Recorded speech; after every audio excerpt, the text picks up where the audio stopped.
Fé ou ciência? Quem realmente salva vidas? Agosto de 2025. A minha amiga, ela estava presa entre a vida e a morte, rodeada por máquinas e médicos. Pneumonia severa, fígado em colapso, coma induzido, intubação, fralda, tubos, monitores bipando, alarmes disparando, um exército de máquinas mantendo cada batida do coração. E aí eu te pergunto, se tirasse tudo isso, oração sozinha faria ela respirar de novo? Porque foi exatamente isso que aconteceu. Muita gente rezou, chorou, teve fé, mas fé não respira, fé não regula a pressão, fé não filtra a toxina do sangue, fé não combate infecção com antibiótico, fé não fez e não faz nada. Quem segurou a vida dela foram os aparelhos, os médicos, a ciência, a vacina. Tudo palpável, testável, mensurável. Não foi anjo, não foi milagre, não foi Deus. E aí vem a ironia. Quantos crentes não gritam, Deus salvou, quando tudo corre bem, mas ignoram que cada equipamento, cada remédio, cada intervenção médica foi o verdadeiro herói. Marcos 16:18 fala em pôr as mãos sobre os doentes e curá-los. Cadê isso? Cadê os hospitais cheios de milagres acontecendo pela fé? Não existe. Essa passagem da Bíblia é pura mentira. A realidade não pede licença para esmagar ilusões. Quem cura é conhecimento humano, não versículo. Agora imagina a cena completa. A minha amiga, ela sai da UTI, tem alta. Aí a galera levanta as mãos. Glória a Deus, ela foi curada. Eu até comentei com meu amigo ateu que Deus não ia fazer o serviço por completo. Mas aí a gente observou. Se foi Deus que curou, por que dias depois ela volta a vomitar sangue, sem forças nem para beber água, prestes a ser entubada outra vez? Deus curou pela metade ou fez uma piada para rir da nossa cara? Porque olha só, se fosse um médico que deixasse um paciente assim, você ia dizer que ele errou, né? Mas quando é Deus, aí aplaudem. Êxodo 15:26. Chama Deus de o que cura. Salmo 23 promete que nada faltará. Ai, mas eu sei que essa não é a tradução correta do Salmo 23. Mas é que como crente vive postando isso, como se isso fosse alguma palavra mágica que ia ajudar, então é isso que eu tô falando agora. Eu vou falar desse jeito para mostrar para vocês que eu posso desmoronar o poder inútil do Deus de vocês. Então, continuando, o Salmo 23, nada me faltará. Mas o que não falta é dor, internação, desespero. Agora, olha só, cada desculpa que inventam para cada situação. Quando melhora, é milagre. Quando piora, é prova de fé. Quando morre, é propósito de Deus. Ou seja, qualquer resultado serve para narrativa. Isso não é fé, é desculpa.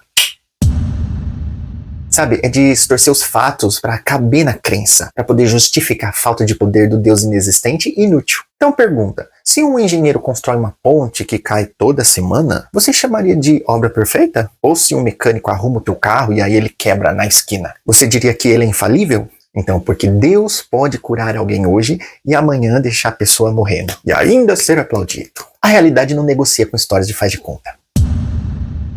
E o mais cruel da história, a minha amiga, ela não tinha conhecimento suficiente para se cuidar, nem informação para buscar ajuda cedo, e também nem entendimento sobre sinais de alerta. Ela não sabia que precisava de remédio, de acompanhamento, e aí sem isso o corpo dela entrou em colapso, né? A ciência poderia ter salvado mais cedo se ela tivesse acesso. Então, a fé por si só, ela não ensina, não prepara, não salva, não protege. Quem depende só de oração acaba refém da ignorância. Então, pergunta 2, quantas pessoas já morreram porque não sabiam o que fazer, mas todo mundo jurava que Deus cuidaria? Agora pensa nos hospitais cheios de pacientes, nas UTIs, nos aparelhos bipando sem parar, oram dia, oram de noite, choram. Mas olha só, quem realmente mantém alguém vivo é o antibiótico, a ventilação mecânica, o médico, a equipe de enfermagem. A fé ela só consola, ela dá esperança, mas ela não salva vidas.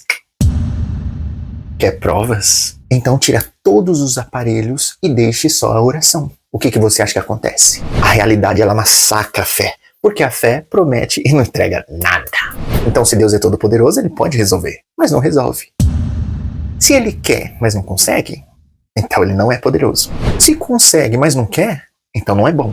Se ele nem quer e nem consegue, para que chamá-lo de Deus? E quando você aponta isso, vem a clássica cortina de fumaça. Ah, os caminhos de Deus são misteriosos. Isso não é resposta, isso é fingir que você sabe alguma coisa. Deuses inventados não sobrevivem ao mundo real.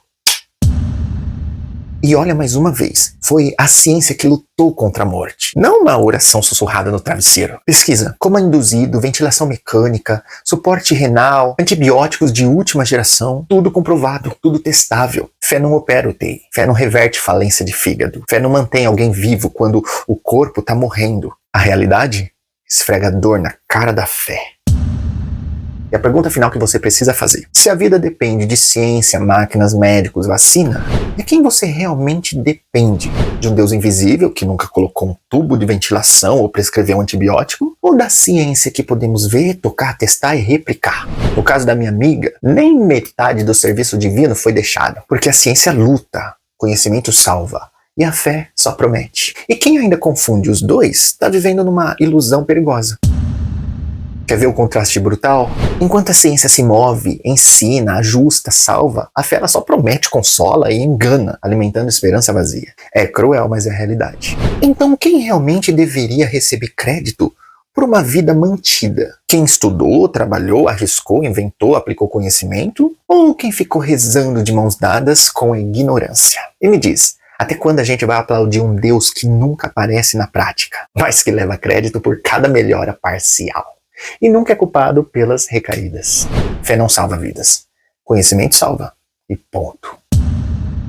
Minha amiga morreu. Não porque Deus quis testar a fé dela. Não porque um milagre estava a caminho. Não porque era a hora dela. Ela morreu porque não tinha conhecimento. Ela não procurou ajuda cedo e ela não entendeu os sinais do corpo. E olha a ironia. Ela era devota daquela boneca de gesso, a Nossa Senhora Aparecida. E assim, todo mundo orou, todo mundo rezou, todo mundo chorou, todo mundo pediu ajuda divina. Mas eu já sei que nada disso funciona, né? E a real é essa. A real foi que nada disso salvou a vida dela.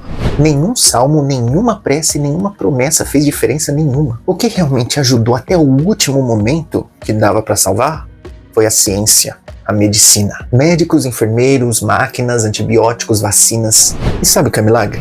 Milagre é quando algo ultrapassa as leis da física. Quando o impossível acontece. Então não é fé, não é oração, não é Deus cuidando. Porque mesmo com toda a fé do mundo, nada salvou. E mais uma vez eu estava certo. Deus, Jesus, oração, inferno, é tudo invenção, é tudo mentira. Nada dessas coisas interfere na vida real. Sabe, não existe poder divino salvando vidas. Existe conhecimento, esforço, ajuda e ciência aplicada. A minha amiga se foi e ela sofreu, viu? E tem gente que diz que os ateus que vão sofrer nos últimos dias e vão chamar Deus. Até parece. A minha amiga, por acreditar, sofreu. Morreu sofrendo, triste, acabada, sem família. E olha que ela era devota a Deus, viu? Você já reparou que as doenças da Bíblia é o Deus amoroso, justo e zeloso que envia?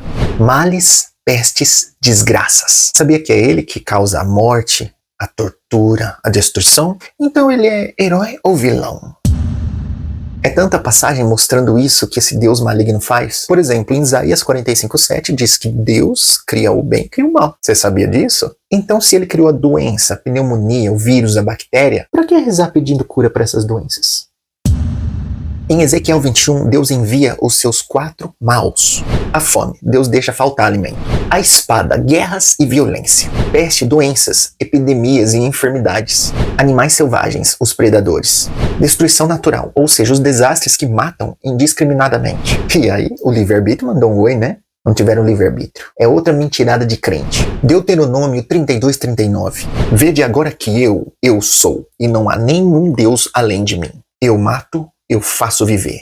Eu firo, eu saro. E ninguém há que escape da minha mão.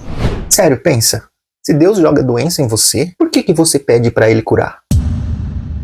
Deus é o que? Um sarrista, um brincalhão carente? E olha só, a grande lição brutal é: ninguém vai salvar o teu corpo doente com prece ou promessa. Quem salva é quem estuda, quem aplica conhecimento, quem age. Essa história de era a hora dela. Isso é só desculpa, né, pra pessoa se sentir confortável. Por que não? Não era a hora dela. E isso não tem nada a ver com destino ou vontade divina. Isso aconteceu porque simplesmente foi a consequência dela não se cuidar. Então anota aí. Salmo nenhum protege, oração não ressuscita, Deus não salva porque não existe e a realidade não perdoa estas ilusões. Se você quer viver, começa a confiar no que existe de verdade. Porque fé só consola. E o mundo real não consola ninguém. Porque a verdade dói, mas liberta. Se você depende de fé para sobreviver, você está apostando no impossível. E se depende de conhecimento, ciência, médicos, você tem chance. A escolha é clara. E se você acredita ainda em milagre, faça a pergunta que ninguém quer responder. Quando a vida está nas mãos da ciência e não da oração, quem está realmente no controle?